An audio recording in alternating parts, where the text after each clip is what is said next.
I remember as a child seeing a painting in my grandparents' house of Jesus standing at a door knocking. I soon learned the scripture, Revelations 3 verse 20. Behold, I stand at the door and knock. If anyone hears my voice and opens the door, I will come into him and dine with him and he with me. I always thought of that verse as Jesus knocking on an unbeliever's heart, asking to come in. But upon reading the context, we find that verse was actually spoken to believers in the church of Laodicea. Jesus had just rebuked them for being lukewarm. They thought they were rich, self-sufficient, and didn't need God. But God said that they were wretched, miserable, poor, blind, and naked.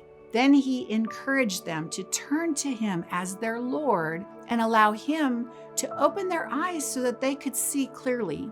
He said, I correct and discipline everyone I love, so be diligent and turn from your indifference. Then the very next verse says, Behold, I stand at the door and knock. If anyone hears my voice and opens the door, I will come into him and dine with him, and he with me.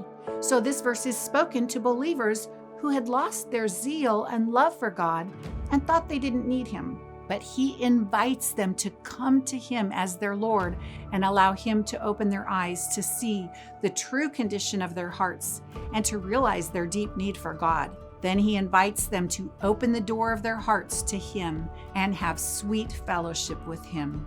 Is there an area of your life or your heart that you've become self-sufficient and don't think you need God?